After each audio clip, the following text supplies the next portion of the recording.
Hello everyone, welcome to science space. আজকে আমরা আলোর পার্ট 3 নিয়ে চলে এসেছি। এর আগে আমরা আলোর পার্ট 1 এবং পার্ট 2 আপলোড করেছি। আগে তোমরা পার্ট 1 এবং পার্ট 2 প্রথমে অবশ্যই দেখবে, তারপর পার্ট 3টা দেখবে, তাহলে তোমাদের পুরো কনসেপ্টটা ক্লিয়ার হবে। এর আগে আমাদের তাপের ঘটনাসমূহ, গ্যাসের আচরণ, রাসায়নিক গণনা ক্লিয়ার হয়ে গিয়েছে, মানে সব পুরোপুরি চ্যাপ্টারগুলো কমপ্লিট করা হয়ে গিয়েছে। ওই ভিডিওর লিঙ্কগুলো আমি ডেসক্রিপশন আর কমেন্ট বক্সে দিয়ে দেবো, তোমরা অবশ্যই সেগুলো দেখে নিও। তাও আমাদের পার্ট 2-তে আলোর কতদূর হয়েছিল তোমাদের, আলোর আমরা যে বিভিন্ন দর্পণের চেনার উপায়, বিভিন্ন দর্পণের চেনার উপায় অবধি পড়েছিলাম। তার আগে আমরা পড়েছিলাম যে আলোর কিভাবে আলোর মানে দর্পণে কিভাবে প্রতিবিম্ব বিভিন্ন পজিশনে রাখলে, দর্পণের বিভিন্ন পজিশনে রাখলে প্রতিবিম্ব কিভাবে গঠিত হয় সেটা আমরা পড়েছিলাম। তারপর আমরা পড়েছিলাম যে কিভাবে আমরা সমতল দর্পণ, অবতল দর্পণ এবং উত্তল দর্পণকে চিনব। এবার আমাদের আলোচ্য বিষয় হচ্ছে তোমার দর্পণের ব্যবহার। দর্পণের ব্যবহারটা হয়ে গেলে আমাদের গলীয় দর্পণের প্রতিফলন, মানে দর্পণে মানে আলোর যে প্রথম পার্ট গলীয় দর্পণের প্রতিফলন, সেই পার্টটা কমপ্লিট হবে।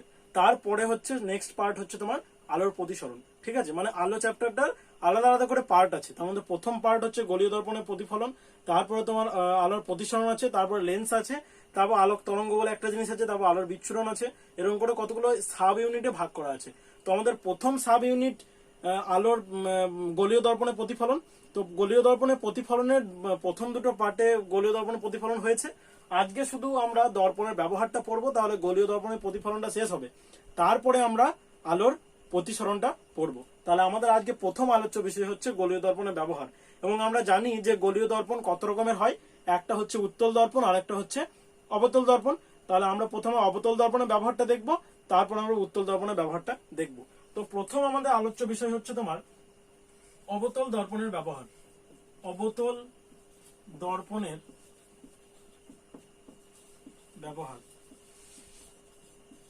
আমাদের প্রথম আলোচ্য বিষয় আজকে হচ্ছে অবতল দর্পণের ব্যবহার।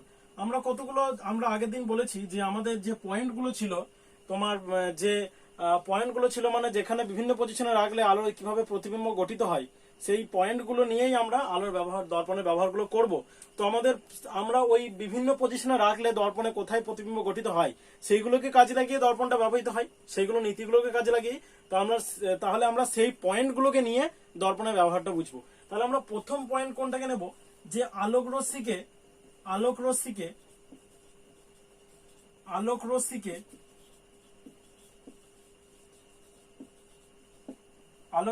ফোকাসে আনতে।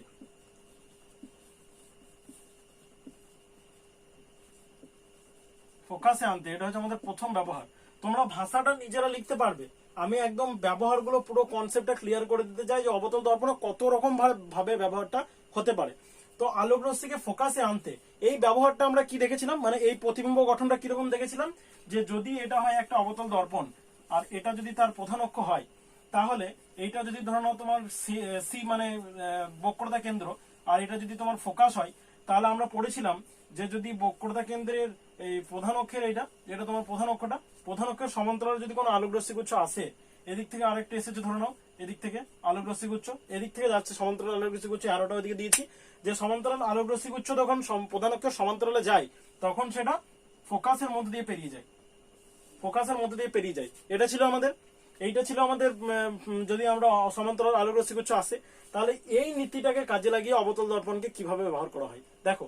প্রথম হচ্ছে ডিশ অ্যান্টেনাতে, 1 নাম্বার এই নীতিটার আন্ডারে ব্যবহারটা হচ্ছে ডিশ অ্যান্টেনা। ডিশ অ্যান্টেনাতে কি হয় দেখো, ডিশ অ্যান্টেনার এরকম করে জানো তোমরা, এইভাবে বাড়ির ছাদে এরকম করে ডিশ অ্যান্টেনার এরকম মানে একটা ধাতব পাত থাকে, আর এর মধ্যে কি থাকে, এইভাবে এখান থেকে এইটা ধরে নাও ডিশ অ্যান্টেনার পাতটা, ধাতব পাতটা, আর এখান থেকে সিগন্যালের একটা এরকম জিনিস এখানে লাগানো থাকে, তাই তো। আর ওপর থেকে কি হয়, ওপর থেকে এইভাবে তরঙ্গ আসে, এইভাবে তোমার ডিশ অ্যান্টেনার মাধ্যমেই তো তরঙ্গগুলো আসে, ডিশ অ্যান্টেনাতে তরঙ্গগুলো আসে, তারপর তোমরা কি দেখতে পাও, তারপর তোমরা বিভিন্ন চ্যানেল দেখতে পাও, তরঙ্গের মাধ্যমে আসে। এখানে সেটা আলোক তরঙ্গ নয়, এখানে সেটা মানে তোমার ওয়েভ আর কি, মানে আলো নয়। এখানে আমরা আলোর ব্যবহার বলছি, কিন্তু এটা ডিশ অ্যান্টেনার অবতল দর্পণের ব্যবহারটাই কাজে লাগানো হয়। তাহলে এখানে এভাবে সমান্তরালে আসে প্রধান অক্ষ, এটা যদি প্রধান অক্ষ ধরে নাও, তাহলে এইগুলো তোমার এই যে সিগন্যালটা পড়ে সেখানে এটাকে সিগন্যালটাতে এই গোল জায়গাটাতে, যেটা সেই মেশিনের মতো একটা লাগানো থাকে, ওখানে এটা সব ফোকাসের কাছে ওটা মিলিত হয়। ঠিক আছে, মানে তোমার এরকম যদি ডিশ অ্যান্টেনাটা হয়, তাহলে তোমার এইভাবে যদি সমান্তরালে এসে পড়ে রশ্মিগুলো, তাহলে এইগুলো সব একটা একটা নির্দিষ্ট পয়েন্টে, মানে এটা তোমার ফোকাস, এই ফোকাসে মিলিত হয়। এর হচ্ছে ডিস অ্যান্টেনার ব্যবহার অবতল দর্পণের আলোক রশ্মিকে ফোকাসে আনতে এই নীতিটাকে কাজে লাগিয়ে। তোমরা এবার লিখতে পারো যে ডিস অ্যান্টেনাতে অবতল দর্পণে এই নীতিটাকে কাজে লাগানো হয়, তাহলে মানে ডিস অ্যান্টেনার পাথটা একটা অবতল দর্পণের মতো কাজ করে। তাহলে এইটা তোমরা ভাষার নিজে লিখতে পারবে, আমি শুধু পয়েন্টটা লিখলাম। ডিস অ্যান্টেনাতে নীতিটা তো প্রথমে হেডিং এ করা আছে।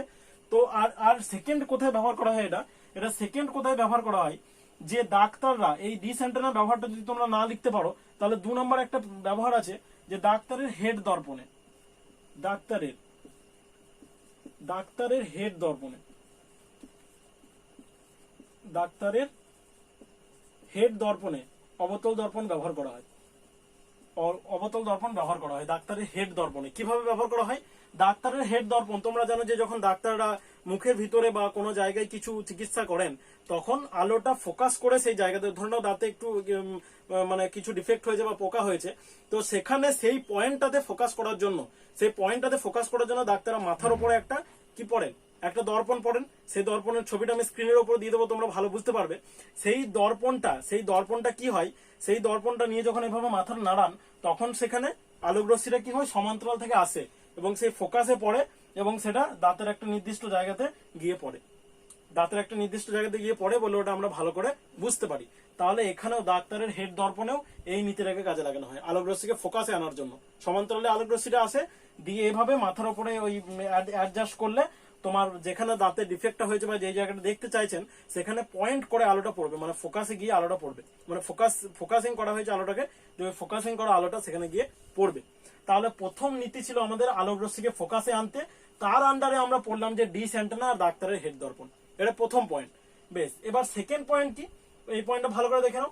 সেকেন্ড পয়েন্ট, প্রথম পয়েন্টের আন্ডারে আমরা দুটো ব্যবহার পেয়ে গেলাম। এটা আমরা ভাষায় দিয়ে লিখতে পারি যে ডিস অ্যান্টেনাতে অবতল দর্পণ ব্যবহার করা হয়, ডাক্তারের হেড দর্পণে অবতল দর্পণ ব্যবহার করে এই নীতিটাকে কাজে লাগিয়ে। ঠিক আছে, তারপরে সেকেন্ড পয়েন্ট দেখো। সেকেন্ড পয়েন্ট হচ্ছে তোমার মানে সেকেন্ড নীতিটা কোনটাকে নিয়ে কাজে লাগানো হবে। সেকেন্ড নীতিটা দেখো, সেকেন্ড নীতিটা হচ্ছে এর উল্টো নীতিটা, আলোক রশ্মিকে সমান্তরালে পরিণত করতে, সমান্তরাল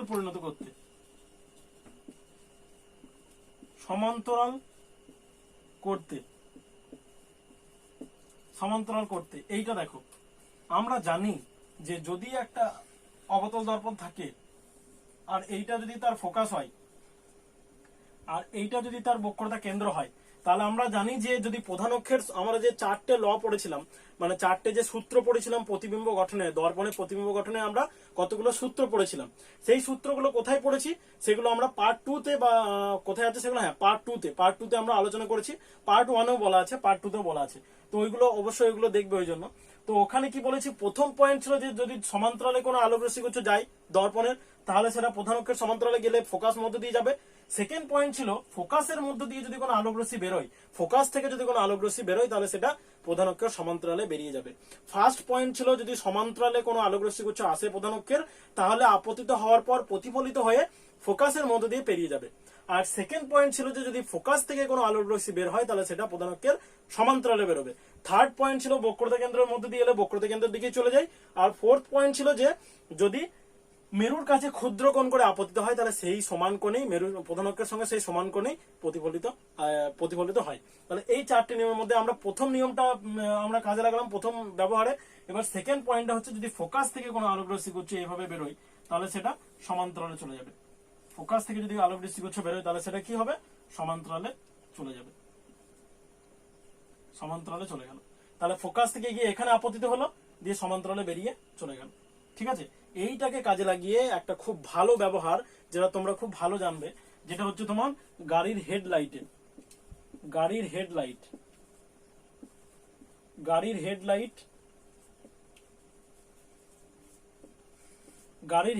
আর 2 নম্বর হচ্ছে তোমার টর্চে। গাড়ির হেডলাইট আর টর্চ, দেখো এই দুটো ব্যবহার খুবই ইম্পর্টেন্ট। গাড়ির হেডলাইটে কি হয়, গাড়ির হেডলাইটে তোমার মোটর সাইকেলে গাড়ির হেডলাইটের সামনেটা একটা বড় দর্পণের মতো লাগানো থাকে, আর ভিতরে একটা লাইট জ্বলে। ওই লাইটটা কি হয়, যখন অন হয় রাস্তাতে, তখন সমান্তরাল ভাবে বেরোয় না, সমান্তরাল ভাবে বেরোয়, মানে চারিদিকে কি ছড়িয়ে যায়, চারিদিকে ছড়িয়ে যায় না। আমরা ধরে নাও রাস্তাতে বাইক থেকে নিয়ে যাচ্ছি, তাহলে একদম সমান্তরাল ভাবে বেরোয় আলোটা, তো ওখানে ওই যে আর লাইটটা, ওই লাইটটা এই ফোকাসে থাকে। ওই লাইটটা, বাইকের লাইটটা যে হেডলাইটটা, সেটা হেডলাইটের ভিতরে যে মানে একটা গর্তর মতো করা থাকে, দিয়ে দর্পণটা ভরা থাকে, এই কাঁচের দর্পণটা, সেটা অবতল দর্পণ থাকে। আর ওই যে মানে হেডলাইটের ওই ফোকাসে লাইটটাকে অন করা থাকে।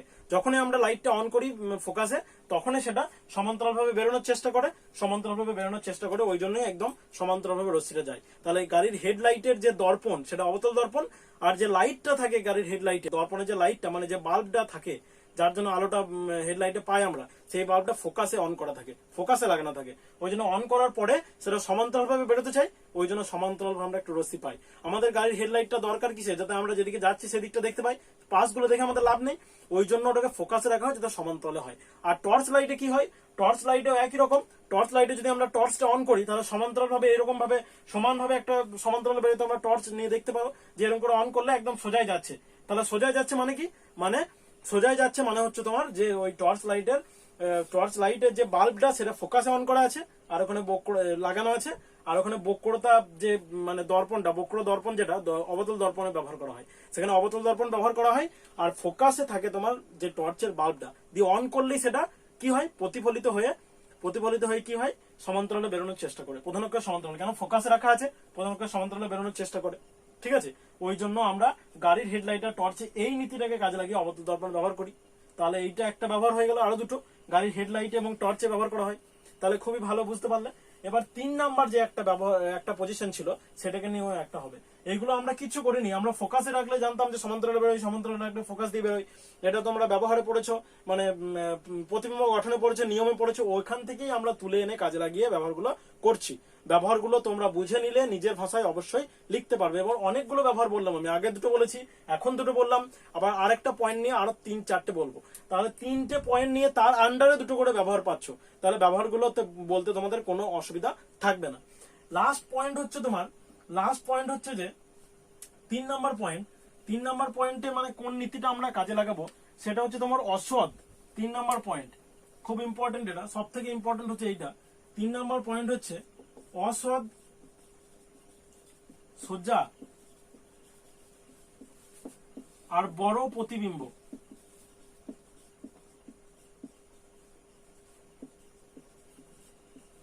গঠন। অসৎ সোজা ও বড় প্রতিবিম্ব গঠন। দেখো এটা কি হয়, যখন আমরা একটা অবতল দর্পণ নিয়ে এরকম দিয়ে, এটা তোমার ধরে নাও মেরুটা পি, আর এটা তোমার ধরে নাও ফোকাস, আর এটা বক্রতা কেন্দ্র, দিয়ে আমরা যখন ফোকাস আর মেরুর মাঝখানে যখন রাখি না, কি হয় তখন? মনে করে দেখো, যদি আগের ভিডিও দেখে থাকো না, এই ওই জন্য এগুলো খুবই ইম্পর্টেন্ট। আগের গুলো না দেখলে এগুলো কিছু বুঝতে পারবে না। তো ফোকাস আর মেরুর মাঝে যখন রাখি আমরা, তখন একটা সমান্তরাল রশ্মি বের হয়, দিয়ে ফোকাস দিয়ে চলে যায়। আর একটা রশ্মি আমরা অবতল দর্পণের মধ্য দিয়ে দিয়েছি, এই মানে বক্রতা কেন্দ্রের মধ্যে দিয়ে দিয়েছি, যেটা এইদিকে গিয়ে আবার এইদিকে ফিরে যায়। এবার এই দুটো রশ্মিকে যখন আমরা বাইরের দিকে মিলিয়েছিলাম এইভাবে, তখন দেখেছিলাম যে দর্পণের পিছনে এইভাবে মিলিত হয়েছিল, এখানে পি তৈরি হয়েছিল, এখানে কিউ তৈরি হয়েছিল। তাহলে এখানে আমরা কি দেখলাম, যে যদি আমরা অবতল দর্পণের ফোকাস আর মেরুর মাঝে একটা বস্তুকে রাখি, তাহলে একটা রশ্মি সমান্তরালে গিয়ে ফোকাস দিয়ে বেরোচ্ছে, আর একটা দর্পণের বক্রতা কেন্দ্র দিয়ে গিয়ে সেদিকেই ঘুরে চলে যাচ্ছে। কারণ দর্পণের বক্রতা কেন্দ্র তো লম্বা অপতন হয় বলেছি আগের ভিডিওতে, যে দর্পণের বক্রতা কেন্দ্র দিয়ে যদি আসে, তাহলে সেই দিকেই আবার ঘুরে চলে যায়, তাই তো? তাহলে সেদিকে এসে ওদিকেই ঘুরে চলে গেল। তারপর এই দুটো রশ্মিকে যদি মানে এক্সটেন্ড করা হয়, বাড়ানো হয়, তাহলে সেটা একটা বিন্দু থেকে অপসৃত হচ্ছে বলে মনে হয়। এবং এই পয়েন্ট দুটো পি পয়েন্টটা হবে, কারণ পি থেকে বেরিয়েছে, পি পয়েন্টটাই হবে এখানে। ঠিক আছে? তাহলে এটা অসৎ বিম্ব তৈরি হলো, একটা বিন্দু থেকে অপসৃত হচ্ছে বলে মনে হলো অসৎ তৈরি হয়, আর এটা বড় তৈরি হয়েছে, আর ছোট মানে অসৎ সোজা আর বড় তৈরি হয়েছে। তাহলে এইটাই হচ্ছে অসৎ সোজা এবং বড় প্রতিবিম্ব গঠন। এটা হচ্ছে বড় প্রতিবিম্ব গঠন। তাহলে এই নীতিটাকে কাজে লাগিয়ে অবতল দর্পণের অনেকগুলো ব্যবহার আছে। তার মধ্যে প্রথম ব্যবহারটা হচ্ছে তোমার এখানে লিখি। প্রথম ব্যবহারটা হচ্ছে তোমার মেকআপ দর্পণে, মেকআপ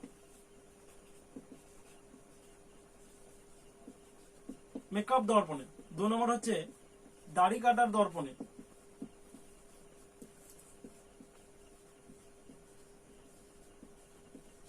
দাড়ি কাটার দর্পণে। 3 নম্বর হচ্ছে তোমার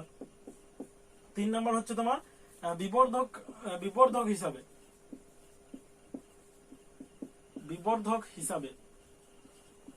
তাহলে দেখো এতগুলো ব্যবহার তোমরা পেলে, ভালো। মেকআপ দর্পণে আমরা কি করি দেখো, মেকআপ দর্পণে যখন মেকআপ করে কেউ, মানে যখন কেউ মেকআপ করতে চায়, তখন মেকআপ করতে চাইলে মুখটা মানে দর্পণটাকে সামনে নিয়ে আসতে হয়। দর্পণটাকে সামনে নিয়ে আসলে মুখটা বড় দেখায়, তাই তো, মুখটা অনেকটা বড় দেখায়। তাহলে বড় কেন দেখায়? কারণ ওটা একটা অবতল দর্পণ থাকে, আর মুখটা সামনে নিয়ে আসছি, মানে দর্পণের সামনে নিয়ে আসছি অবতল দর্পণের। তাহলে দর্পণের সামনে নিয়ে আসা মানে দর্পণের ওখানে মেরু আছে, এইটা হচ্ছে তোমার মেরুটা, এটা মেরুটা আর ফোকাসের মাঝে আমরা নিয়ে আসি, মেরু আর ফোকাসের মাঝে। ওই জন্য প্রতিবিম্বটা আমাদের এই জন্য এই নীতি অনুযায়ী হয়, অসৎ বড় এবং সোজা, অসৎ বড় এবং সোজা হয়। ওই জন্য আমরা এটাকে কাজে লাগিয়ে আমরা কি করি, যে আমরা মেকআপ দর্পণে ব্যবহার করি। দাড়ি কাটার দর্পণে, দাড়ি কাটার জন্য আমরা যে দর্পণটা ব্যবহার করি, মানে যে দর্পণটা ব্যবহার করা হয়, সেটা সামনে নিয়ে এলে মুখটা অনেকটা বড় হয়। সামনে নিয়ে এলে, সমতল দর্পণ নিয়ে এলে মুখটা অনেকটা বড় হবে না, কারণ সমতল দর্পণে অসদার বড় হয় না, অসদার সমানাকৃতির হয়, অসদার সমানাকৃতির হয়। কিন্তু অবতল দর্পণে কি হয়, অবতল দর্পণে যদি ফোকাস আর খুব কাছে নিয়ে আসে, মানে কি খুব কাছে নিয়ে আসে মানে হচ্ছে তার মেরু আর ফোকাসের মাঝে নিয়ে আসা।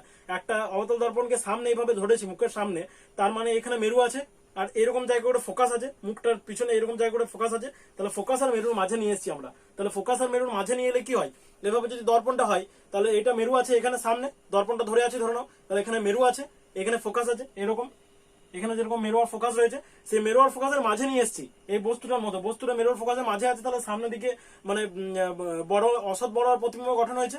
তাহলে এইটা যদি সামনে নিয়ে আসি এইভাবে মেরু আর ফোকাসের মাঝে, তাহলে প্রতিবিম্বটা কি হবে, অসৎ এবং বড় হবে, অসৎ এবং কি হবে, অসৎ এবং বড় হবে।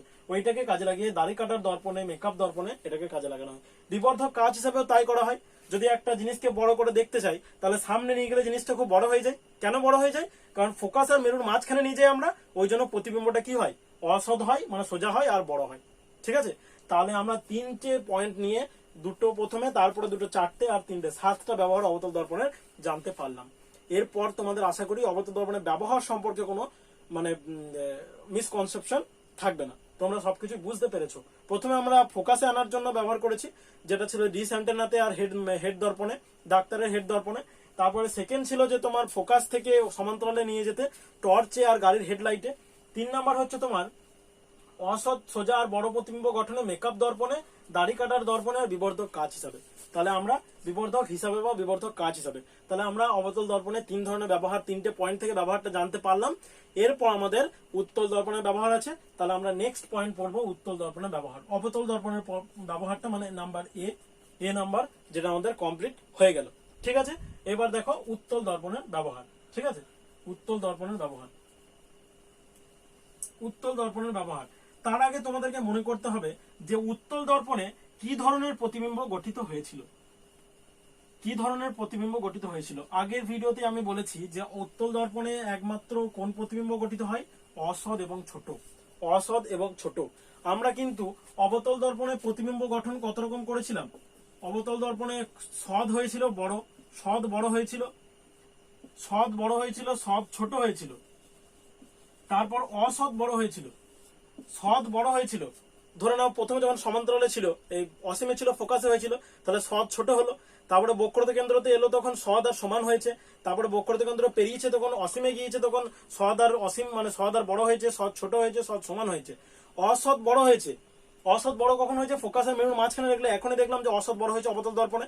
তার মানে অসৎ আর ছোটটা অবতল দর্পণে, অবতল দর্পণে হয়নি। তাহলে ওইটা কোথায় হয়, উত্তল দর্পণে। অসৎ আর ছোট, অসৎ আর কি ছোট। তাহলে সেটা আমরা এবার দেখব যে উত্তল দর্পণে কি গঠিত হয়, অসৎ, অসৎ ছোট, অসৎ ছোট প্রতিবিম্ব। এই নীতিটাকে একমাত্র কাজে লাগিয়ে এখানে ব্যবহার করা হয়। তার মধ্যে 1 নম্বর ব্যবহার কি হবে, অসৎ ছোট প্রতিবিম্ব। উত্তল দর্পণে অসৎ ছোট হয়। ধরে নাও এটা একটা উত্তল দর্পণটা আমি দেখিয়ে দিই, উত্তল দর্পণের ব্যবহারটা। এটা তোমার উত্তল দর্পণটা, আর এটা ধরে নাও তোমার প্রধান অক্ষটা। আমরা জানি যে এই দিকটাতেই থাকে ওর মানে উত্তল দর্পণের ফোকাস আর বক্রতা কেন্দ্রগুলো এখানে। আর এখানে ধরে নাও একটা বস্তু আছে, এখানে ধরে নাও বস্তুটা আছে, এদিকে একটা রশ্মি গেলে এইভাবে চলে যায়, কারণ এদিকটা পিছন দিকটা বন্ধ আছে, এদিকটা হচ্ছে এর দর্পণ, এদিকটা বন্ধ থাকে উত্তল দর্পণের। উত্তল দর্পণ মানে কি বলেছিলাম, উত্তল দর্পণ মানে বলেছিলাম যার এই দিকটা বাইরের দিকটা মানে এইটা হচ্ছে উত্তল দর্পণ। এই দিকটা যদি তার প্রতিফলক তল হয়, অবতল দর্পণ হচ্ছে ভিতর দিকটা। তাহলে উত্তল দর্পণ এদিকে গেল, আরেকটা রশ্মি কি হয়, আরেকটা রশ্মি তাহলে এইটাকে মেলালে ফোকাসে মিলিত হয়। উত্তল দর্পণের ক্ষেত্রে নিয়মগুলো চেঞ্জ হয়ে যায়। অবতল দর্পণে কি ছিল যে ফোকাসে একদম মিলিত হবে, মানে সমান্তরালে গেলে ফোকাসে মিলিত হবে, আর এখানে কি হয় যে ফোকাস থেকে অপসৃত হচ্ছে বলে মনে হবে। একই নিয়ম, মানে ফোকাসে মিলিত হবে না, ফোকাস থেকে অপসৃত করে মেলাতে হবে। নিয়মগুলো সব একই, শুধু উত্তল দর্পণের ক্ষেত্রে অপসৃত ব্যাপারটা চলে আসবে। তারপরে একটা বক্রতা কেন্দ্র দিয়ে দেবো এইভাবে এইভাবে, তাহলে এদিকে এইভাবে লিখতে পারি, মানে বক্রতা কেন্দ্র ওইটা এই পর্যন্ত যাবে আর কি, দিয়ে আবার এদিকে ঘুরে আসবে, এদিকে গিয়ে আবার এদিকে ঘুরে আসবে। তাহলে প্রতিবিম্বটা দেখো এরকম জায়গাতে তৈরি হয়েছে, ছোট হয়েছে, ছোট হয়েছে, ছোট আর সোজা এখানে মিলিত হয়েছে, তার মানে পিটা এখানে হবে আর নিচেতে কিউটা হবে, তার মানে পি কিউ এখানে মিলিত হয়েছে। এটা কিছু না, এটা আমি আগে দেখিয়েছি ভালো করে। একটা তোমার এইভাবে গেল, দিয়ে ফোকাসে মিলিত হলো, ঠিক আছে। আর একটা বক্রতা কেন্দ্র দিয়ে গেল, মানে এক্সটেন্ড করে বক্রতা কেন্দ্রতে মেলাতে হয়, অপসৃত হচ্ছে বলে মনে হয়, আবার ওইদিকে ঘুরে আসবে, ঠিক আছে। এটা হচ্ছে অবতল দর্পণের নিয়মটা। তাহলে দুটো যখন এখানে মিলিত হচ্ছে তখন দেখো অসদর ছোট হচ্ছে, এখানে দেখো ছোট মতো হচ্ছে। আর মিলিত যখন হচ্ছে তখন পি বিন্দুটা হবে, কারণ এখান থেকে পি বিন্দু থেকে বেরিয়েছে রশ্মিটা, পি বিন্দু থেকে। তাহলে পি কিউ এটা পি বিন্দু থেকে বেরিয়েছে, তখন যেখানে মিলিত হবে সেখানে পি বিন্দুটা তৈরি হবে। তাহলে পি বিন্দুটা তৈরি হলে সেটা ছোট হচ্ছে, দেখো এইটুকু হয়েছে ছোট। যদি আরেকটু না বুঝতে পারো তাহলে এটা একটু ক্লিয়ার করে দেখো, ছবিটা ভালো করে ক্লিয়ার করে দেখো। এটা তোমার উত্তল দর্পণ, এইটা তোমার ফোকাস, আর এটা তোমার বক্রতা কেন্দ্র, ঠিক আছে। এইটা এক্সটেন্ড করলাম প্রধান অক্ষটাকে, একটু ব্যাখ্যা হয়ে যাচ্ছে, এটা এক্সটেন্ড করেছি এটাকে যখন এখানে রাখলাম বস্তুটা, এটা পি আর এটা কিউ ধরলাম বস্তুটা, তাহলে একটা আলোক রশ্মি গোচ্ছ সমান্তরালে গেল, এদিকে চলে গেল, ঠিক আছে, সমান্তরালে গিয়ে এদিকে চলে গেল।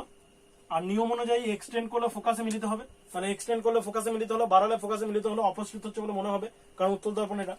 তারপরে তোমার এই রশ্মিটা কি হবে, সোজা হবে, এটা এই অবতল দর্পণে যাবে, এই মানে বক্রতা কেন্দ্রতে যাবে, এইদিকে গিয়ে এইদিকেই ঘুরে আসবে, এদিকে গিয়ে এদিকে ঘুরে আসবে, কারণ বক্রতা কেন্দ্রের নিয়ম ওটা। তাহলে মিলিত কোথায় হচ্ছে, তবে এইখানে মিলিত হলো, তাহলে এখানে পি বিন্দুটা তৈরি হবে, কারণ পি থেকে রশ্মি দুটো বাড়িয়ে এখানে মিলিত হয়েছে, তাহলে পি বিন্দুতে। আর নিচের দিকে হবে কিউটা, তাহলে পি কিউ দেখো ছোট হয়েছে, ছোট আর অসদ হলো। এটা না বুঝতে পারলে আরো ভালো করে দেখে নেবে একবার। তাহলে এখানে অসদ আর ছোট এইটাকে কাজে লাগিয়ে আমাদের খুব একটা ভালো ব্যবহার আছে উত্তল দর্পণে, যেটা হচ্ছে তোমার গাড়ির আয়নাতে, গাড়ির আয়না। অবতল দর্পণটা ছিল গাড়ির হেডলাইট, আর এটা হচ্ছে গাড়ির আয়না। কেন গাড়ির আয়নাতে আমরা কি চাই, ধরুন বাইকের যে মিররটা আছে, সেই মিররটাতে আমরা কি ধরুন বাইক চালাচ্ছি, তাহলে আমরা মিররটা কি জন্য, যে পিছন দিক থেকে কোনো গাড়ি আসছে কিনা দেখার জন্য। তাহলে ওখানে যদি অবতল দর্পণ লাগিয়ে দিই, তাহলে অবতল দর্পণ কি করে, অবতল দর্পণ অসদার বড় প্রতিবিম্ব তৈরি করে, অসদার বড় বা সদার বড় করে। তাহলে যখন একটা গাড়ি আসছে খুব কাছে, ধরনের একটা গাড়ি চলে এসেছে তোমার, তাহলে সেটা অসদার বড় হবে, মানে ফোকাস আর মেরুর কাছাকাছি যদি চলে আসে। তাহলে আমরা একটা যদি ধরুন বড় ট্রাক আসছে, তাহলে তার বিশাল বড় একটা প্রতিবিম্ব তৈরি হবে, মানে তার একটা ছোট ধরুন শুধু হেডলাইটটা দেখা যাবে বড় করে, বিশাল বড় করে। আর একটা ধরুন সাইকেল আসছে, তার চাকাটা বিশাল বড় করে দেখা যাবে যদি অবতল দর্পণ লাগিয়ে দিই বাইকের মিররে। কেন, কারণ অবতল দর্পণ অসদার বড় তৈরি করে, অসদার ছোট তৈরি করতে পারে না।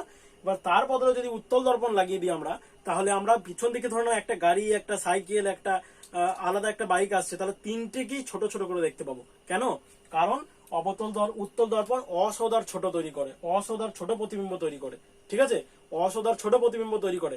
তাহলে ওই জন্য আমরা অনেকগুলো জিনিসকে ছোট ছোট করে দেখতে পাবো, তাহলে আমাদের সুবিধা হবে। আমরা অনেকগুলো জিনিস একসঙ্গে দেখতে চাই যে তাতে অ্যাক্সিডেন্ট না হয়, তাহলে ওই জন্য আমরা গাড়ির আয়নাতে উত্তল দর্পণ ব্যবহার করি, অবতল দর্পণ ব্যবহার করি না। তাহলে গাড়ির আয়নাতে উত্তল দর্পণ ব্যবহার করা হয়, আর গাড়ির হেডলাইটে অবতল দর্পণ ব্যবহার করা হয়। আর এইটা আর একটা ব্যবহার আছে, যেটা হচ্ছে তোমার দোকানে চুরি আটকাতে, দোকানে চুরি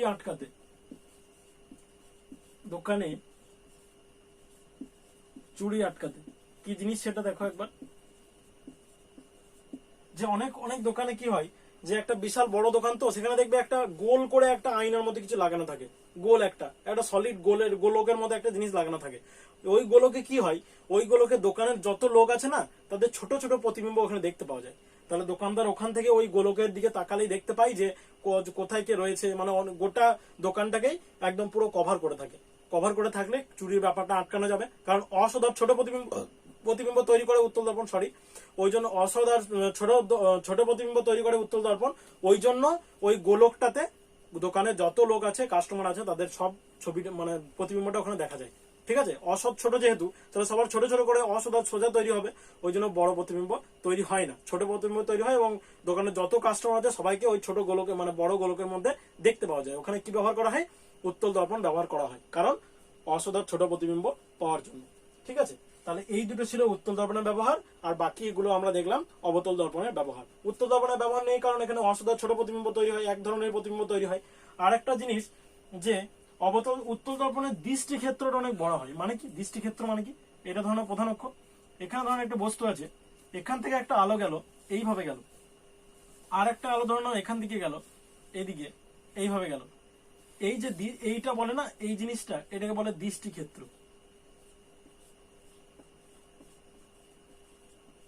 দৃষ্টি ক্ষেত্র মানে এই রেঞ্জটা, অবতল দর্পণের রেঞ্জটা অনেকটা বেশি হয়। উত্তল দর্পণের ক্ষেত্রে এটা হয় না।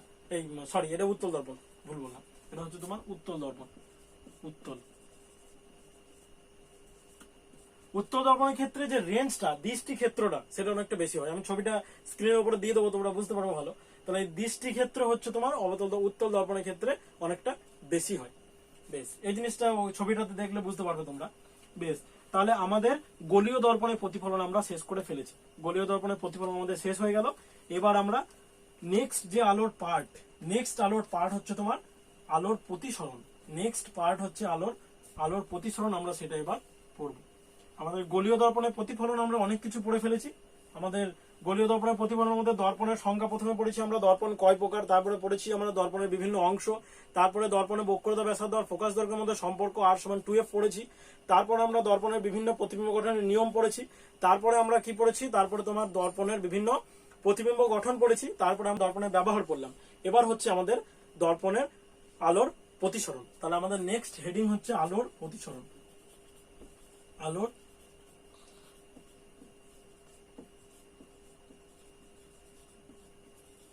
প্রতিসরণ। দেখো আলোর প্রতিসরণটা দেখো তোমরা আলোর প্রতিফলন পড়েছো। আলোর প্রতিফলনে কি পড়েছিল, যে এটা একটা ধরে নাও মাধ্যম, মানে একটা বিভব তল। এখানে যদি কোনো আলোক রশ্মিগুচ্ছ এসে পড়ে, মানে আলো যদি পড়ে একটা কোণ করে, তাহলে এইটা যদি একটা অভিলম্ব হয়, অভিলম্ব টেনেছিলাম আমরা, অভিলম্বটা কি, যে এইটা যদি আপতন কোণ হয়, এটা যদি আপতন কোণ আই হয়, তাহলে অভিলম্বের সঙ্গে একই কোণ করে রশ্মিটা প্রতিফলিত হয়ে যায়। মানে এক মাধ্যম থেকে ওই মাধ্যমেই ফিরে যাওয়া, এক মাধ্যম থেকে একটা বিভেদ তলে আপতিত হয়ে প্রতিফলিত হওয়ার পর ওই মাধ্যমেই ফিরে যাওয়া, এটাকে কি বলে, এটাকে বলে আলোর প্রতিফলন। এটাকে আলোর দিক পরিবর্তন করে ওই মাধ্যমে ফিরে যাওয়া, এটাকে বলে প্রতিফলন। এটা হচ্ছে প্রতিফলন। এটা একটা মাধ্যমেই হচ্ছে, মানে ওপরের মাধ্যম এটা একটা মাধ্যম, মানে এটা ওপরের মাধ্যমেই হচ্ছে, তাই তো। এটাকে বলে প্রতিফলন, এটাকে বলে অভিলম্ব, এটা আপতন কোণ, প্রতিফলন কোণ, তাই তো। এই প্রতিফলনের দুটো সূত্র ছিল, যে আপতন কোণ, প্রতিফলন কোণ আর অঙ্কিত অভিলম্ব একই সমতলে থাকে। আর 2 নম্বর সূত্র ছিল যে প্রতিফলন কোণ আপতন কোণের মানটা সমান হয়। এটা তোমরা ক্লাস 8-এ পড়েছো, খুবই সোজা ছিল এটা। প্রতিফলনের দুটো সূত্র পড়েছো তোমরা, অভিলম্ব পড়েছো, বিভেদ তল পড়েছো, আপতন কোণ পড়েছো, প্রতিফলন কোণ পড়েছো। এইবার আলোর প্রতিসরণটা কি, আলোর প্রতিসরণটা হচ্ছে তোমার এবার দেখো আলোর প্রতিসরণ। দেখো যখন এইটা ধরে নাও একটা মাধ্যম, এটা ধরে নাও বায়ু মাধ্যম, বায়ু লিখি, এটা ধরে নাও বায়ু মাধ্যম, আর এটা ধরে নাও একটা বিভেদ তল, এটা বিভেদ তল, আর এটা ধরে নাও জল মাধ্যম, ঠিক আছে। এবার এখানে একটা রশ্মি, এখানে বায়ুটা এদিকে লিখি,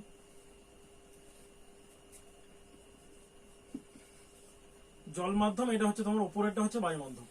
এখানে একটা রশ্মি ধরো এইরকম কোণ করে পড়লো, ঠিক আছে। তাহলে এখানে অভিলম্ব টানবো, আর অভিলম্ব টানলাম, তাহলে এটা হলো ধরো তোমার আপতন কোণ হলো আই। এবার আমরা জানি যে এদিকে প্রতিফলিত হয়ে যায়, বেশ, এটা প্রতিফলনটা আমরা লিখলাম, আর হিসাবে প্রতিফলন হয়ে গেল। এইবার যখন দুটো মাধ্যমের ঘনত্ব আলাদা হয়, দুটো সমসত্ব স্বচ্ছ মাধ্যম, স্বচ্ছ মানে কি, মানে যেটা যার মধ্যে আলো ভালোভাবে চলাচল করতে পারে, স্বচ্ছ অস্বচ্ছ মাধ্যম পড়েছো তোমরা। তাহলে দুটো সমসত্ব মানে একই, মানে সমসত্ব মানে সব জায়গাতে ঘনত্ব একই আর কি, তাহলে দুটো সমসত্ব মানে স্বচ্ছ মাধ্যমের যখন ঘনত্ব আলাদা আলাদা হয়, এটা বায়ু বটে, তার মানে এটা লঘু মাধ্যম, মানে ঘনত্ব কম, লঘু মাধ্যম। আর এটা হচ্ছে ঘন মাধ্যম, জল, লঘু মাধ্যম আর ঘন মাধ্যম। তাহলে লঘু মাধ্যম যখন, মানে দুটো সমসত্ব স্বচ্ছ মাধ্যমের ঘনত্ব যখন আলাদা আলাদা হয় না, তখন কি হয়, আলোক রশ্মির কিছুটা অংশ দ্বিতীয় মাধ্যমে প্রবেশ করে, কিছুটা অংশ দ্বিতীয় মাধ্যমে প্রবেশ করে। প্রথম মাধ্যমে প্রতিফলন হয়ে যায়, কিন্তু কিছুটা অংশ দ্বিতীয় মাধ্যমে প্রবেশ করে, মানে বেশিরভাগ অংশ তখন প্রতিসরণ হয়। ওই ঘটনাটাকে বলা হয় প্রতিসরণ। তাহলে এটা হচ্ছে তোমার প্রতিসরণের সংজ্ঞা কি, প্রতিফলন আর প্রতিসরণের মধ্যে পার্থক্য কি, মানে এই রশ্মিটা দ্বিতীয় মাধ্যমে কিছুটা চলে আসে, দ্বিতীয় মাধ্যমে কিছুটা চলে আসে, দিক পরিবর্তন করে। তাহলে প্রতিসরণের সংজ্ঞাটা স্ক্রিনের উপর দেবো। সংজ্ঞাটা হচ্ছে যে দুটি সমসত্ব স্বচ্ছ মাধ্যমের যদি ঘনত্বের পার্থক্য হয়, তাহলে আলোক রশ্মি হচ্ছে প্রথম মাধ্যমে আপতিত হয়ে দ্বিতীয় মাধ্যমে মানে দিক পরিবর্তন করে, সেটাকে আলোর প্রতিসরণ বলে। সংজ্ঞাটা দেবো আমি স্ক্রিনের উপর, বুঝতে পারবে। তাহলে এইটাকে বলা হয় প্রতিসরণ। ঠিক আছে, এইবার আমরা এখানে প্রতিফলনটাকে ইগনোর করব। প্রতিফলনটা আমাদের আলোচ্য বিষয় নয়, আমাদের হেডিং হচ্ছে আলোর প্রতিসরণ। তাহলে আমরা প্রতিসরণটাকে পড়বো। প্রতিসরণটা কি, এই অভিলম্বটাকে এদিকে এক্সটেন্ড করলাম, ধরে নাও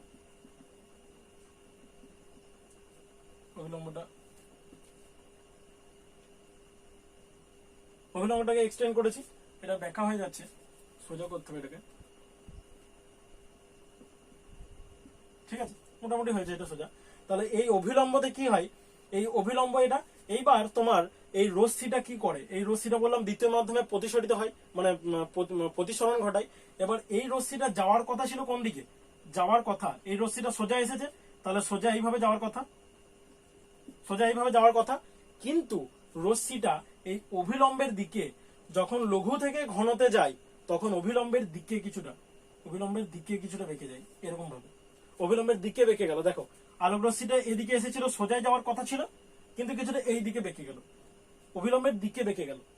এইটাকেই বলে আলোর প্রতিসরণ, যে রশ্মিটা দ্বিতীয় মাধ্যমে যেদিকে যাওয়ার কথা তার থেকে কিছুটা দিক পরিবর্তন করে যায়। এটা হচ্ছে আলোর প্রতিসরণ। লঘু থেকে ঘনতে যাওয়ার সময় দুটো, মানে এখানে দুটো ফ্যাক্টর আছে, যে লঘু থেকে ঘনতে যদি প্রতিসরণ হয়, তাহলে প্রতিসৃত রশ্মি এটা কি হবে, এটা ধরে নাও পি কিউ, এটা পি কিউ রশ্মিটা, আর এটা ধরে নাও পি কিউ রশ্মিটা, এটা ধরে নাও এম, আর অভিলম্বটার নাম দিয়ে দাও, ধরে নাও এন এক্স, এটা ধরো না এম এন দিয়ে দাও, এটা এম এন দেওয়া হয় সাধারণত। এটা তোমার এই মাঝখানের বিন্দুটাকে ও দিয়ে দাও, নামগুলো বইয়ের মতো দিলে ভালো হয় আর কি। এই মাঝখানের বিন্দুটা ও দিয়ে দাও, আর এটা তোমার প্রতিশ্রুত রশ্মিটা কিউ দিয়ে দিলাম, ও কিউ তাহলে প্রতিশ্রুত রশ্মি, পি কিউ প্রতিফলিত রশ্মি, আর এটা এম এন বা এম ও এন, এটা হচ্ছে তোমার কি অভিলম্ব। তাহলে এখানে আমি জিনিসগুলো একটু লিখি, তাহলে তোমাদের ভালো করে ক্লিয়ার হবে। তাহলে পি কিউ হচ্ছে প্রতিফলিত, মানে আপতিত রশ্মি, পি কিউ সমান আপতিত রশ্মি,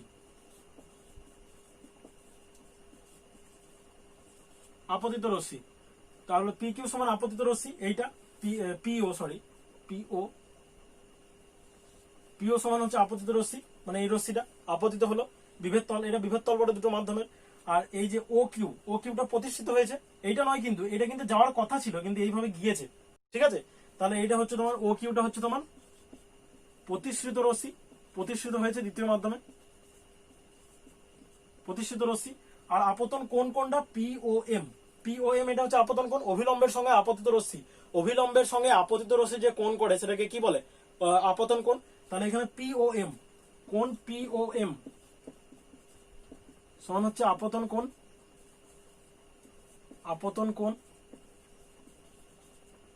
আর কোণ, এবার প্রতিসরণ কোণটা দেখো, অঙ্কিত অভিলম্ব আর যে তোমার প্রতিষ্ঠিত রশ্মি, এই দুটোর মধ্যে যে কোণটা হয় সেটাকে বলা হয় প্রতিসরণ কোণ। মানে এই কোণটা হচ্ছে তোমার প্রতিসরণ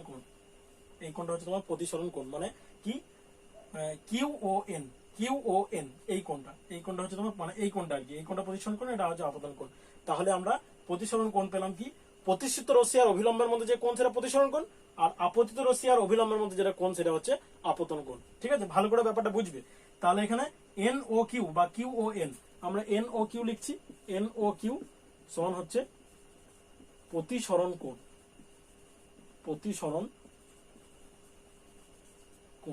ঠিক আছে। তাহলে আমরা এই জিনিসগুলো পেলাম, এটাকে আই বলা হয়, এটাকে বলা হয় আর, আর তোমার এগুলো, ঠিক আছে। তাহলে এই হলো তোমার টোটাল আলোর প্রতিসরণ। আবার একবার বলি, তাহলে যখন দুটো আলোক রশ্মি, একটা আলোক রশ্মি, মানে যখন দুটি সমসত্ব স্বচ্ছ মাধ্যমের বিভিন্ন ঘনত্বের, আলাদা আলাদা ঘনত্বের মাধ্যমে আপতিত হয়, তখন কিছুটা রশ্মি দ্বিতীয় মাধ্যমে দিক পরিবর্তন করে বেঁকে যায়।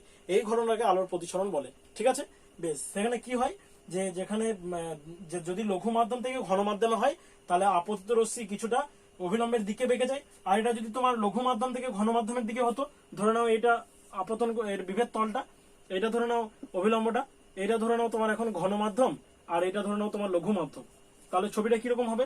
এখানে আপতিত হলো, এটা অভিলম্বটা বাড়ালাম নিচের দিকে, তাহলে এটা যাওয়ার কথা হচ্ছে তোমার এইদিকে, এদিকে যাওয়ার কথা, তাই তো? এদিকে সোজা যাওয়ার কথা, অভিলম্ব থেকে দূরে সরে যাবে, মানে রশ্মিটা এরকম করে চলে যাবে। বুঝতে পারলে? রশ্মিটা এরকম করে এলো, দেখো রশ্মিটা আপতিত হলো, এখানে কি ছিল দেখো, লঘু থেকে ঘন, লঘু থেকে ঘন, লঘু থেকে ঘনতে যদি যায় তাহলে ঘন, তো ঘন মানে বেশি ঘনত্ব, তাহলে অভিলম্বের দিকে চলে আসবে, কাছে চলে আসবে, এইভাবে মনে রাখবে। আর লঘু মানে তো কম, লঘু মানে কম, তার মানে দূরে চলে যাবে, এইভাবে মনে রাখবে। তাহলে এটা দেখো লঘু থেকে ঘনতে এলে অভিলম্বের দিকে সরে এসেছে প্রতিষ্ঠিত রশ্মিটা। আর এখানে কি হচ্ছে, রশ্মিটা এটা এলো, রশ্মিটা এলো এইদিকে, এটা হচ্ছে অভিলম্বটা বাড়িয়েছি, রশ্মিটা যাওয়ার কথা এইদিকে, কিন্তু সেদিকে যায় না, হয় অভিলম্বের দিকে যায় না অভিলম্বের থেকে দূরে সরে যায়। তাহলে অভিলম্বের দিক থেকে এখানে কি হবে, দূরে সরে যাবে। কেন? এটা ঘন থেকে লঘু, ঘন থেকে লঘুতে এলে অভিলম্ব থেকে দূরে সরে যায়। তাহলে দেখো রশ্মিটা এদিকে যাওয়ার কথা কিন্তু সরে চলে গেল, ওইদিকে দূরে চলে গেল। তাহলে তখন আমাদের আপতন কোণ হয়ে যাবে এইটা আই, আর প্রতিসরণ কোণ কোনটা হয়ে যাবে? প্রতিসরণ কোণ হয়ে যাবে কোনটা? এই গোটাটা আর। কেন গোটাটা কেন? কারণ প্রতিশ্রুত রশ্মি আর আপতিত রশ্মির মধ্যে যে কোণ, সেটা হচ্ছে তোমার আপতন কোণ। ঠিক আছে? তাহলে প্রতিশ্রুত রশ্মি আর আপতিত রশ্মির মধ্যে যে কোণ, সেটা হচ্ছে তোমাদের কি? আপতন কোণ।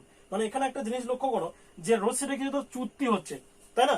রশ্মিটা সোজা যাওয়ার কথা ছিল, কিন্তু হয় দূরে চলে যাচ্ছে না কাছে চলে আসছে, রশ্মিটার চ্যুতি হচ্ছে কিছুটা। তাহলে আমরা নেক্সট পড়বো আমরা যে চ্যুতি কোণ। নেক্সট আমরা কি পড়বো? চ্যুতি কোণ। দেখো চ্যুতি কোণ পড়বো আমরা। তাহলে আমরা দু ধরনের ক্ষেত্রে চ্যুতি কোণের রাশিমালাটা নির্ণয় করব। তাহলে দেখো এই প্রতিসরণের ব্যাপারটা গেল, তারপর আমরা প্রতিসরণের সূত্র দুটোতে আসছি। তাহলে আমরা এবার পড়বো চ্যুতি কোণ। দেখো দু ধরনের ক্ষেত্রে হবে, কারণ লঘু থেকে ঘন আর ঘন থেকে লঘু দু রকম হয়। না বুঝতে পারলে আরেকবার তোমরা ব্যাকওয়ার্ডে নিয়ে গিয়ে দেখতে পারো। দেখো এবার এখানে আমরা পড়বো প্রথমে, এদিকে আমরা একটা করব ঘন থেকে লঘু, সরি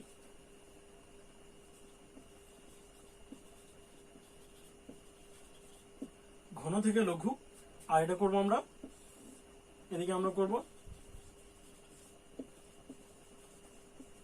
লঘু থেকে ঘন, ঘন থেকে লঘু আর লঘু থেকে ঘন। তাহলে এইটা হচ্ছে তোমার ধরো বিভেদ তল, ঠিক আছে? এইটা হচ্ছে তোমার ধরো অভিলম্ব, অভিলম্বটা নিচের দিকে একবারে বাড়িয়ে দিলাম, ঠিক আছে?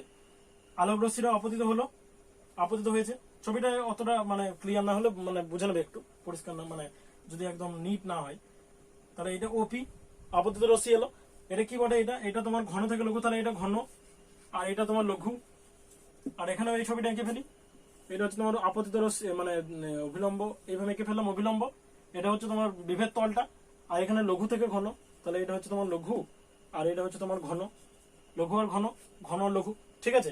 তাহলে রশ্মিটা এইভাবে আপতিত হলো, এখানেও আবদ্ধ করলাম, এখানেও আবদ্ধ করে দিয়েছি, একই জায়গাতে আছে দুটো, দুটো একই জায়গাতে আছে, লক্ষ্য করো এখনো কোনো ডিফারেন্স ঘটেনি। রশ্মি দিয়ে দাও কোন দিক থেকে আসছে। এইবার হচ্ছে প্রতিসরণ। প্রতিসরণ মানে কি? যাওয়ার কথা কোন দিকে? এদিকে যাওয়ার কথা, এর যাওয়ার কথা এদিকে, এর যাওয়ার কথা এদিকে, একদম সোজা যাওয়ার কথা, কিন্তু বেঁকে যায়, এটাই প্রতিসরণ। তাহলে বেঁকবে কোন দিকে? এইটা ঘন থেকে লঘু, মানে বললাম লঘু মানে কম, তার মানে দূরে চলে যাবে, কম মানে দূরে চলে যাবে হবে, তাহলে দূরে চলে যাবে, তাহলে এইভাবে চলে গেল আলোক রশ্মিটা, অভিলম্ব থেকে দূরে চলে গেল। আর এখানে কি? লঘু থেকে ঘন, তার মানে এদিকে, এদিকে যাওয়ার কথা কিন্তু কাছে চলে আসবে, মানে এইদিকে চলে এলো, ঠিক আছে? তাহলে এইটা, তাহলে এখানে আর হলো এইটা, এই গোটাটা, আর এখানে আর হচ্ছে এইটুকু, এইটা মানে প্রতিসরণ কোণ। আর এখানে আই হচ্ছে এইটা, আর এখানেও আই হচ্ছে এইটা, ঠিক আছে? দেখো দুজনের আপতন কোণ একই আছে। এখানে দেখো প্রতিসরণ কোণটা বেড়ে গেল, কারণ আলোক রশ্মিটা দূরে চলে গেল অভিলম্ব থেকে, ঘন থেকে লঘুতে, আর লঘু থেকে ঘনতে কাছে চলে গেল, মানে প্রতিসরণ কোণটা কমে গেল, প্রতিসরণ কোণটা কমে গেল। তাহলে এখানে চ্যুতি কোণ কি হবে? এখানে, তাহলে এখানে চ্যুতি কোণ, চ্যুতি কোণ মানে সেটা কি আগে বোঝো, যে এইটা দেখো, এইটা যাওয়ার কথা ছিল এইদিকে, যাওয়ার কথা ছিল এইদিকে, তার মানে এইটা হওয়ার কথা ছিল, এইটা, এই কোণটা হওয়ার কথা ছিল, মানে ধরে নাও এইটা, তো এইটার অভিলম্বটা, এইটা এইদিকে যাওয়ার কথা ছিল, এটা ছিল আই, এটা ছিল আর, এদিকে যাওয়ার কথা ছিল, কিন্তু এটা যেহেতু লঘু মাধ্যমে, এটা যেহেতু লঘু মাধ্যম, তাহলে দূরে চলে গিয়েছে, তার মানে এইটা হয়ে গিয়েছে, তার মানে এইটুকু বেড়ে গিয়েছে, এইটুকু বেড়ে গিয়েছে। আর এখানে কি হওয়া উচিত ছিল, এইটা হওয়া উচিত ছিল, কিন্তু হয়েছে হয়েছে এটা, তার মানে এতটা কমে গিয়েছে, তাই তো? ওইটাই হচ্ছে চ্যুতিকোণ। দেখো এইটা হওয়ার কথা ছিল, সোজা যাওয়ার কথা ছিল, তাহলে সোজা মানে মানে প্রতিফলিত রশ্মি, এই প্রতিষ্ঠিত রশ্মি ওইটা হওয়ার কথা ছিল, এইটা ডটটা, তাহলে ওই প্রতিষ্ঠিত রশ্মিটা অভিলম্বের সঙ্গে যে কোণ করবে সেইটা হওয়ার কথা ছিল, এইটা হওয়ার কথা ছিল আপতন কোণ, এই প্রতিসরণ কোণ, কিন্তু হয়েছে কোনটা, এইটা। তাহলে চ্যুতি হয়েছে কতটা, এতটা কমে গিয়েছে, আর এখানে এতটা বেড়ে গিয়েছে, এতটা বেড়ে গিয়েছে, আর এখানে এতটা কমে গিয়েছে, তাই তো? এখানে এতটা বেড়ে গিয়েছে আর এখানে এতটা কমে গিয়েছে, এটা কাছে চলে আসছে, কমে গিয়েছে প্রতিসরণ কোণ, আর এখানে প্রতিসরণ কোণ বেড়ে গিয়েছে, এখানে কমে গিয়েছে আর এখানে প্রতিসরণ কোণটা বেড়ে গিয়েছে। তাহলে কতটা বেড়েছে সেটাই চ্যুতি, আর এখানে কতটা কমেছে সেটাই হচ্ছে চ্যুতি। তাহলে এখানে চ্যুতি কোণ কত হবে, চ্যুতি কোণ, এখানে চ্যুতি কোণ হবে তোমার, এখানে দেখো আইটা বড়, তাহলে এই গোটাটা আই আর এইটুকু আর, তার মানে এটা কত, আই মাইনাস আর। খুবই সোজা। এখানে দেখো এটা আইটা হচ্ছে গোটাটা, এইটা হচ্ছে গোটাটা আই, এইটা আই তো, আর এইটাও আই, এইটা আই আর এইটাও আই, তাহলে এইটুকু কত, আর এইটা আর, তাই তো? ধরে নাও দেখো এইটা, এই উপরে আঁকি তাহলে বুঝবে, এইটা ধরে নাও অভিলম্ব, এইটা এলো, এটা হচ্ছে আই, আর তোমার এটা দূরে সরে গিয়েছে তো, না কাছে এসেছে, তাহলে এইটা ধরে নাও এদিকে যাওয়ার কথা, ওইদিকে যাওয়ার কথা, তাই তো? এদিকে যাওয়ার কথা, কিন্তু এইখানে চলে এসেছে, তাই তো? তাহলে এইটা হচ্ছে তোমার আই আর এইটা হচ্ছে তোমার আর, আমাকে এই চ্যুতিটা বার করতে হবে, এইটুকু চ্যুতি বার করতে হবে কতটা কমে গিয়েছে। তাহলে এইটা যদি আই হয় মানে গোটাটা আই, এখানটাতেই দেখো একবার, এইটা আই যদি হয়, এই গোটাটা আই, এখান থেকে এতটা গোটাটা আই, আর এইটুকু হচ্ছে আর, তার মানে এইটুকু কত, আই মাইনাস আর, তাহলে এখানে হবে আই মাইনাস আর। আর এখানে চ্যুতিকোণ কি হবে, এখানে চ্যুতিকোণ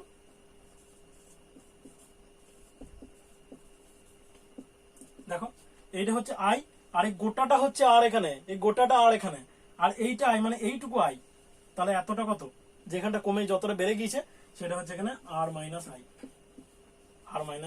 তাহলে এখানে পেলাম আর মাইনাস আই, এখানে পেলাম আই মাইনাস আর।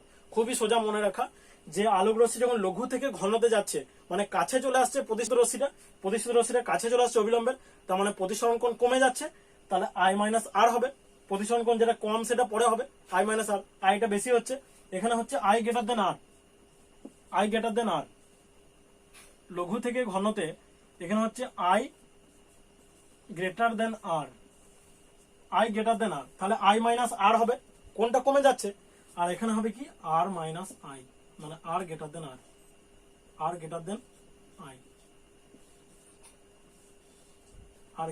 আই, ঠিক আছে? আর গ্রেটার দেন আই, এইটা হচ্ছে তোমার কি প্রতিসরণের ব্যাপারটা, মানে চ্যুতিকোণটা, ঠিক আছে? এটা হচ্ছে চ্যুতিকোণ আর মাইনাস আই, এখানে হচ্ছে আই মাইনাস আর। তাহলে লঘু থেকে ঘনতে গেলে আই মাইনাস আর, কেন প্রতিসরণ কোণটা কমে যাচ্ছে, আর ঘন থেকে লঘুতে গেলে আর মাইনাস আই, ঠিক আছে? তাহলে আমাদের আজকে এত দূরই থাকলো। আমাদের এর পরে নেক্সট আলোচ্য বিষয় হচ্ছে প্রতিসরণের দুটো সূত্র, তারপরে সেখান থেকে প্রতিসরাঙ্ক বলে একটা ব্যাপার আসবে, তাহলে এই আলোর প্রতিসরণটা শেষ হবে। তারপরে আমরা কি পড়বো, তারপরে আমরা লেন্স শুরু করব, তারপরে আলোর বিচ্ছুরণ, আলোর তরঙ্গ, আরো দুটো তিনটে আছে, আলোর অনেকগুলো ভিডিও আরো আসবে। তোমরা আলো চ্যাপ্টারটা পুরোপুরি এখান থেকে কমপ্লিট করে নিতে পারবে। তারপরে সিলেবাসটা আমাদের সিকোয়েন্সে চলছে, প্রথমে গ্যাসের আচরণ হয়েছে, তারপরে তাপ হয়েছে, রাসায়নিক গণনা হয়েছে, গ্যাসের আচরণের পর রাসায়নিক গণনা হয়েছে, তারপরে রাসায়নিক গণনা ছিল। প্রথম চ্যাপ্টারটা পরিবেশের জন্য ভাবনা, ওটার জন্য ভিডিও করার দরকার নেই, ওই জন্য মানে স্পেশাল প্রশ্ন দিয়ে দেবো কটা, ওইগুলো করলেই তোমরা ওই চ্যাপ্টারটা বুঝতে পারবে, ওটা অত বোঝার কিছু নেই। তা ওই জন্য গ্যাসের আচরণ হয়েছে, রাসায়নিক গণনা হয়েছে, তাপের ঘটনা সমূহ হয়েছে, আলো চলছে, আলোটা প্রায় হয়ে গেল, অর্ধেক মানে হতে চললো, তাহলে আলো অর্ধেক হয়ে গেলো চলতরিৎ। এইভাবে পরপর আমরা এগিয়ে যাব, সিলেবাস পুরো কমপ্লিট করা হবে। সিলেবাসটা অনেকটা এগিয়ে গেলে তখন পুরনো চ্যাপ্টার মানে যেগুলো করানো হচ্ছে সেগুলো নিউমেরিক্যাল মানে গাণিতিক প্রশ্ন মাঝে মাঝে করানো আছে, যেমন চ্যাপ্টারগুলো কমপ্লিট করা হয়েছে তার নিউমেরিক্যাল গুলোও করাবো, আর তার সঙ্গে তার কিছু যে আগের প্রশ্ন মানে প্রিভিয়াস ইয়ার কোয়েশ্চেন আর প্রিভিয়াস ইয়ার কোয়েশ্চেন অ্যান্সার আর প্রিভিয়াস ইয়ারের নিউমেরিক্যাল মানে গাণিতিক প্রশ্ন সেগুলো করানো হবে। তাহলে আমরা আজকে এই পর্যন্তই থাকলো। নেক্সট ভিডিওতে আমরা কি পড়বো, প্রতিসরণের চ্যুতিকোণ হলো, প্রতিসরণ কাকে বলে হলো, প্রতিসরণের বিভিন্ন অংশগুলো হলো। এরপরে আমরা নেক্সট ভিডিওতে আমরা নেক্সট দিন পড়বো যে নেক্সট দিন আমরা কি পড়বো, আলোর প্রতিসরণের যে দুটো সূত্র আছে সেই দুটো সূত্র থেকে আমাদের পরে নেক্সট লেকচার কন্টিনিউ করা হবে। ঠিক আছে, অত্যন্ত ধন্যবাদ।